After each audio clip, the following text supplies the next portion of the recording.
Hello and welcome to another video. In this video we're going to be doing range sum of BST, and in the problem you're given the root of a BST and two integers low and high, and you want to return the sum of the values of all nodes with a value in the range low to high. So in the first example, you have this tree here, and the numbers are 7 and 15, so basically any number here would work. So this is like 32, 42, 49. I think I actually missed some. Yeah. So this does not count, so it would be 32. Let me just double check. 22, yeah, 32. Okay. And second example, the low is 6 and the high is 10. So basically it would be like this, and this, which would be 23. And so all the values are unique. So there's kind of two ways of doing this. Basically, one way is you can just do like a normal, any kind of traversal, and then anytime you're at a node, you just check like, is it in my range? And if it's in my range, let me like increment my result. And the other way to do this is you can actually use the fact that you know it's a BST. So for example, we'll look at this one. So what we can do is we can actually traverse, and then we know like all of the values over here are less than 10.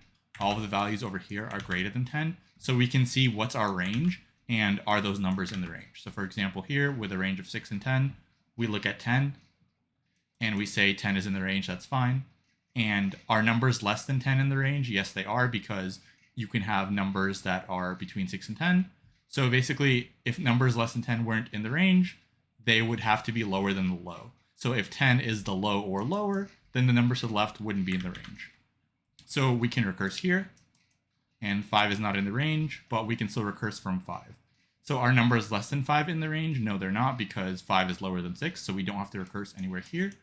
And we would recurse to the right, because you can have numbers that are bigger than 5 that are in the range, right? Because, yeah, in order for numbers bigger than 5 not to be in the range, 5 would have to be the high. So we recurse here. This is in the range. This is one of our valid numbers. This one's not. All of this we don't even go to. And this is going to be one of our numbers in the range. And can we recurse left? Yes, we can, because it's not lower than the low. So we can recurse here. This is also in the range. Can we recurse right? Yes, we can. Nothing here. So for null node, we can just return 0. And basically, you just keep doing this. So you use the property of a BST, and you just recurse as long as your numbers are in the range. So you would recurse here, here, here, and these values would be valid. Then you can go. So you can't go right, because if our number is 10, anything to the right is higher than 10. So that would be outside of the range. So if our number is higher than high, we don't have to check any of this. So the runtime would be the same as just like a normal traversal. But you can save a lot of nodes doing it this way. So in practice, it'll be a lot faster. And so we can code up the solution where we just traverse, and we do like a smart traversal where we make sure our numbers are in the range before traversing. And for the current number, we also make sure it's in the range before actually doing it, before actually adding it. So let's code it up. Pretty easy. So we can say like, if the root doesn't exist, we can just return 0. And then basically we have our left and right recursal. So we can just write an if statement here. So we can say like left is recurse, range sum BST, and this is going to be the left node, and the same low and high. And so remember, we want to recurse if the root value is greater than the low, because if it's the low or less, then anything to the left will be lower than the low, so it will be outside of the range. So we will recurse if our root value is fine. Otherwise, let's just return 0. And the right will be very similar. So we can copy this. Now we go right. And now the right value has to be less than the high. Or our current value has to be less than the high. Because let's say the high is like 10. If our value is 10 or higher, then everything to the right will be bigger than 10. So then everything will be outside of the range. So we just check if we recurse, will we be in the range? Yes or no.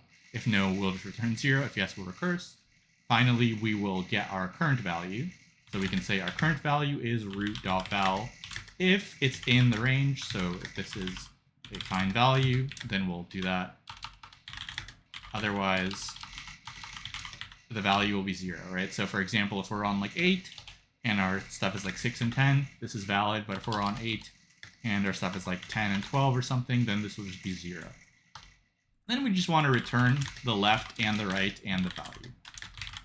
And like I said, if this is a little bit tricky for you, then you can just do a normal like pre-order, post-order, whatever you want, and just return every value that's in the range. And that would also work. But this should be faster in practice. So we can try to run that. Okay. And here we go. So you can see it's like a lot better than most solutions just because we're optimizing for the fact that we actually have a BST. But runtime is still going to be O of n because worst case scenario, we have a tree that looks like this. So let's say every tree only has a right child and they are all in the range, right? Let's say our range is like 6 in a million or something. And all our values are in the range, so like 6, 7, 8, 9 or something, right? We would recurse all the way down the tree, so that would be n stack space. So that's going to be, or that's actually going to be space, but time is also O of n because worst case you will check every single node. Because if every single node is in the range, you will still recurse to every single node. So that'll be O of n, and space is O of n. So that's all for this problem, pretty easy one. So if you did like it, please like the video and subscribe to the channel. And I'll see you in the next one. Thanks for watching.